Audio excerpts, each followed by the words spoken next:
तो जैसा कि हम सभी जानते हैं, भारत में कोरोना वायरस काफी तेजी से अपने पैर पसार रहा है और उसको रोकने का अब एक ही उपाय बचा है, वो है जल्दी से जल्दी और ज्यादा से ज्यादा वैक्सीनेशन करना। इस वायरस को रोकने के लिए भारत में 2 वैक्सीन अवेलेबल हैं, जिनमें कोविशील्ड और कोवैक्सीन शामिल है। इनमें से कोविशील्ड को ज्यादातर स्टेट्स में सिटीजन्स को सरकार की ओर से दिया जा रहा है। तीसरी वैक्सीन रशिया की है, जिसका नाम है स्पुतनिक वी। इसका पहला स्टॉक भारत में आ गया है और जल्द ही इसे देश के सारे लोगों के लिए अवेलेबल कराया जाएगा। हालांकि इसकी कीमत को लेकर फिलहाल कोई जानकारी नहीं दी गई है। ऐसे में कुछ अगले दिनों तक भारत में 3 कोरोना वैक्सीन हो जाएंगी, लेकिन कोविशील्ड, कोवैक्सीन या स्पुतनिक वी में से कौन सी बेस्ट है और कौन सी वैक्सीन ज्यादा इफेक्टिव है, ये जानना आपके लिए बहुत जरूरी है। तो आइए जानते हैं इसके बारे में। लेकिन आगे बढ़ने से पहले एक रिक्वेस्ट है कि अगर आप इस चैनल पर नए हैं तो इसको जरूर सब्सक्राइब करें और वीडियो पसंद आएगी तो इसे लाइक और शेयर जरूर करना। तो चलो शुरू करते हैं।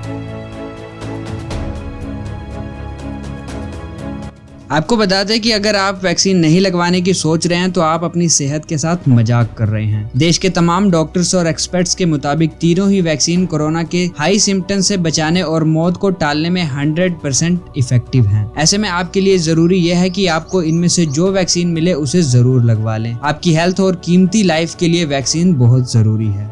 कोविशील्ड को ऑक्सफोर्ड यूनिवर्सिटी के एस्ट्राजेनेका ने तैयार किया है और अब इसे पुणे के सीरम इंस्टीट्यूट ऑफ इंडिया बना रही है। कोविशील्ड दुनिया की सबसे फेमस और सबसे ज्यादा पसंद की जाने वाली वैक्सीन में से है और कई देश इसका इस्तेमाल भी कर रहे हैं। कोविशील्ड म्यूटेंट स्ट्रेन्स के खिलाफ सबसे असरदार और इफेक्टिव है। ये एक वायरल वेक्टर टाइप की वैक्सीन है और इसको सिंगल वायरस के जरिए बनाया गया है, जो कि चिंपैंजी में पाए जाने वाला एडेनो वायरस होता है। इसका केमिकल फॉर्मूला भी आप देख सकते हैं। कोविशील्ड को WHO ने मंजूरी दी है और कोविशील्ड का ट्रायल पिछले साल नवंबर में खत्म हुआ था। इसकी इफेक्टिवनेस रेट 70% है। ये कोरोना वैक्सीन के गंभीर सिम्टम से बचाता है और इन्फेक्टेड आदमी काफी जल्दी ठीक होता है। इफेक्टिवनेस रेट 70% का मतलब है कि 100 में से 70% लोगों को ये ठीक कर ही देता है। और भी काफी स्टडीज चल रही हैं, ये रेट काफी हाईली है। ये नहीं है कि बचे 30% लोग जो हैं वो बीमार ही रहते हैं या दोबारा से इन्फेक्टेड हो जाते हैं। ये बस एक रेशो है जो कि इसका ट्रायल लेते टाइम नोट किया गया। हो सकता है ये 100% लोगों को भी ठीक कर दे।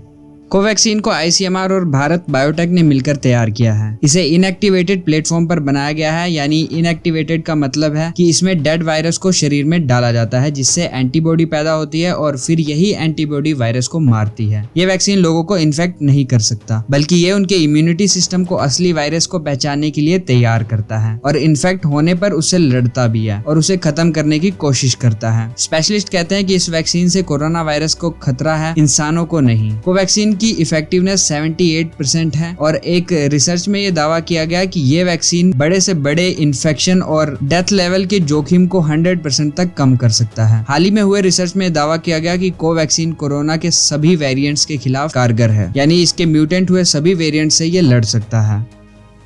स्पुतनिक वी भी एक वायरल वैक्सीन है, लेकिन इसमें और कोविशील्ड में बड़ा फर्क यही है कि कोविशील्ड को एक वायरस से बनाया गया है, जबकि इसमें 2 वायरस हैं और इसके दोनों डोज अलग अलग होते हैं। बाकियों के भी 2 डोज होते हैं, लेकिन वो सेम डोज होते हैं, लेकिन इसके दोनों डोज अलग होते हैं और इसको भारत में सबसे ज्यादा इफेक्टिव वैक्सीन माना गया है। स्पुतनिक वी 91.6% इफेक्टिव है और ऐसे में इसे सबसे ज्यादा इफेक्टिव वैक्सीन कहा जा सकता है। ये सर्दी, जुकाम और कई सांस लेने वाली बीमारियां पैदा करने वाले एडेनो वायरस 26 और एडेनो वायरस 5 पर बेस्ड है। ये वैक्सीन कोरोना वायरस में पाए जाने वाले प्रोटीन की नकल करती है जो शरीर में सबसे पहले हमला करते हैं। उसके बाद ये वैक्सीन शरीर में पहुंचते ही इम्यून सिस्टम में एक्टिवेट हो जाती है और शरीर में एंटीबॉडी पैदा हो जाती हैं।